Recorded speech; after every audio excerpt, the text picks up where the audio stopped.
Hey everybody, Shoebox Legends here. Thanks for joining me for another episode. Today's episode is going to be something a little bit different. We're going to take a quick look at some soccer cards. So I became a fan of the international game a little over 10 years ago. I mainly follow the Premier League in England.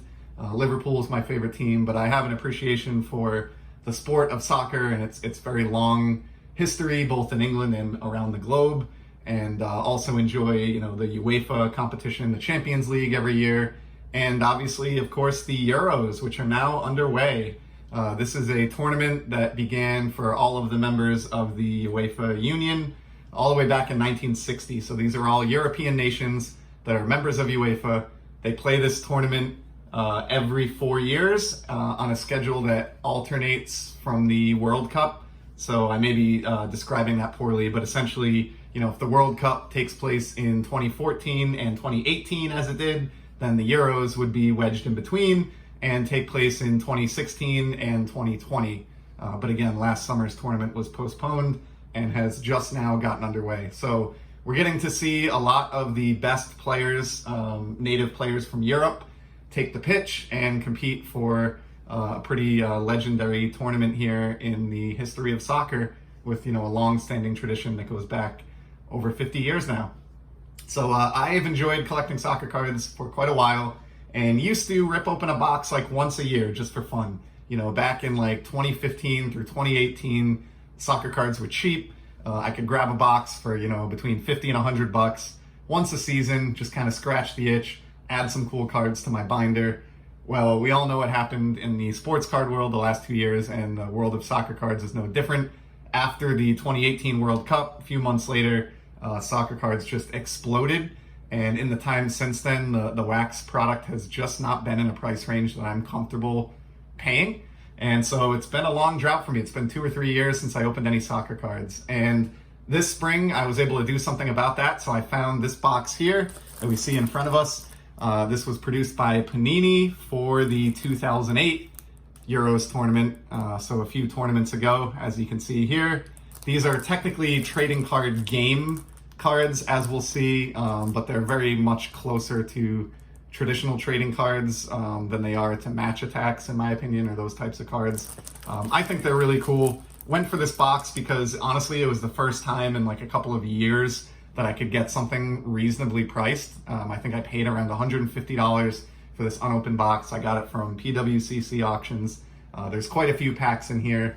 And so I'm just looking forward to ripping through this throughout the course of the summer as we enjoy the Euros tournament and onwards and afterwards, as I often kind of stretch my unopened product out for many months or years. So we're not going to get through the whole box in this first video. Just going to crack it open and maybe do like 2 packs and kind of get an idea for what these cards look like.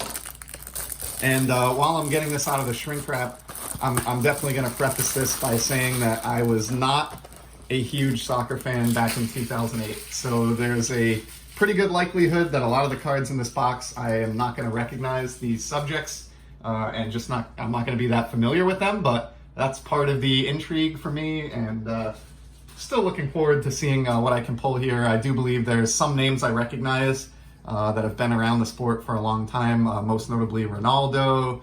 I do think there's an Ibrahimovic card in here and maybe a Thierry Henry. So I'd be happy to pull any of those 3 guys. And overall, just looking for some cool cards. So this wax box is kind of unique. They're basically, the packs are just stacked up in here individually, and they're not, or lined up, I should say, rather than the traditional wax box that we're used to here from Topps or Panini, where you prop open the box and the packs are laid out in groups of 3 or 4. So let's just do 2 packs here.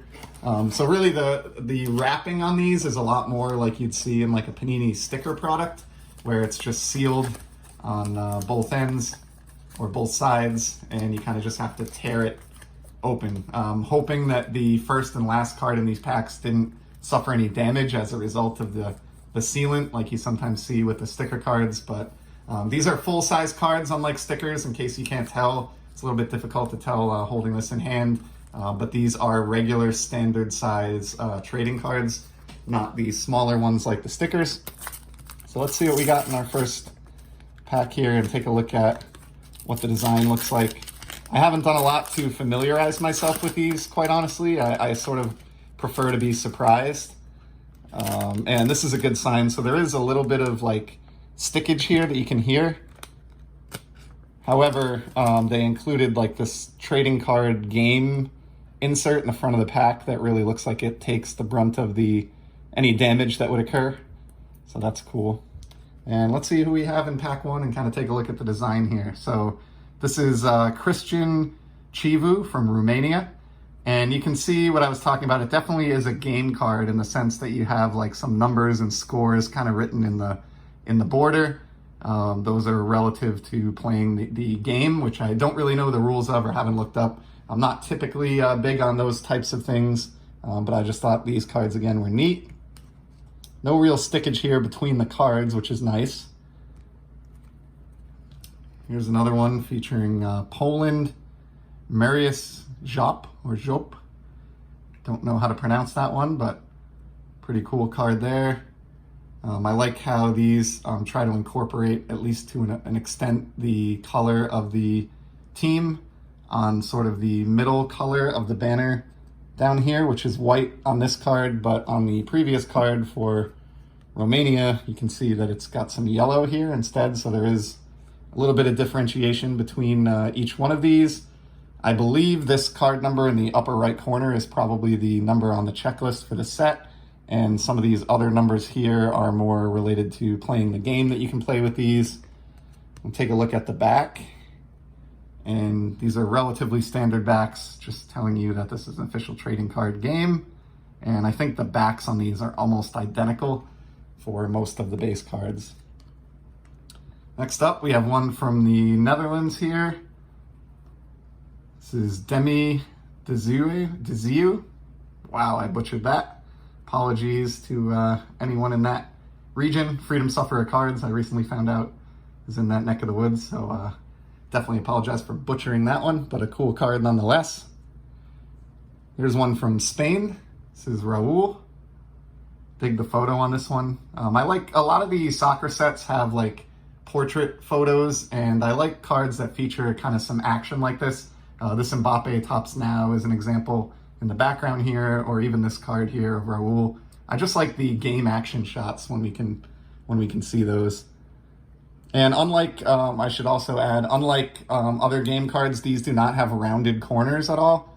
These are standard, hopefully sharp cornered cards, with the exception of this. I was really hoping I'd pull one or two of these at least in the box. I don't really know what the odds are, and I didn't watch any breaks prior to this, but if you've watched my channel much at all, you know that I'm a total sucker for any card that is acetate or see-through.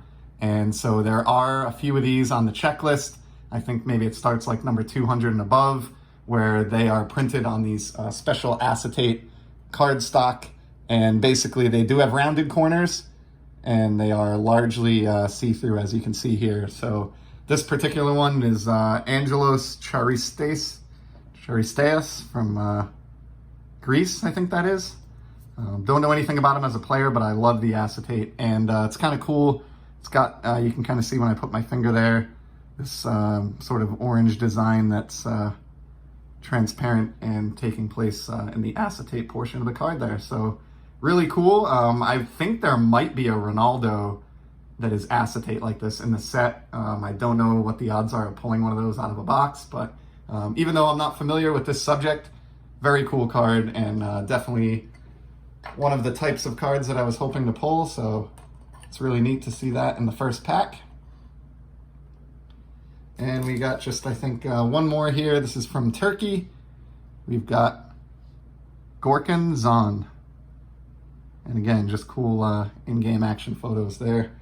Let's do one more pack. We're at the little past the 9-minute mark here. We'll open one more of these today, and then we'll save the rest for throughout the course of the tournament and the future of the channel here. Appreciate it if you've stuck it out this long. I know soccer is not a particularly popular sport in the collecting community, but I always find some value in watching videos, even of sports or sets that I'm not all that interested in, because that's how you learn. And as one of my favorite YouTubers, Eric Those Back Pages says, and I'm a believer in always learning. So Here's your title card again. Here's our first card featuring Portugal, Paulo Ferreira.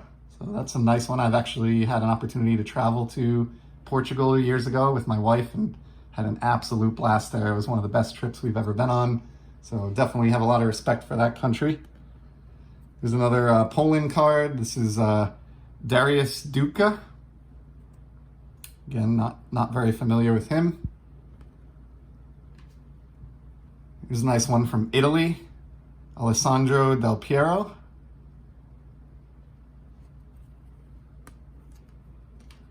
Next up, Hrvatska.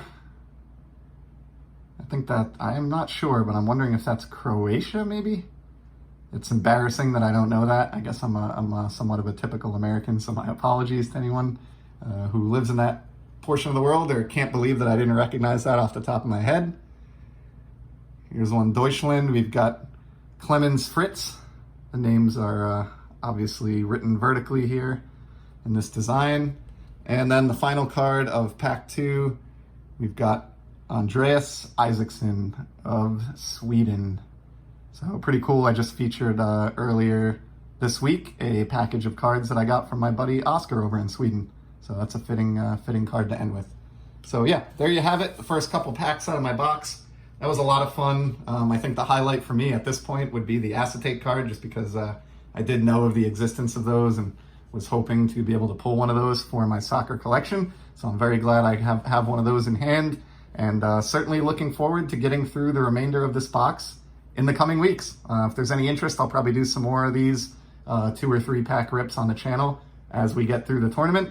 And if there isn't, that's understandable as well. Like I said, I know soccer isn't for everyone. So thanks again if you made it with me through 12 minutes of rambling about the global game. And I will be back soon with some more sports card content.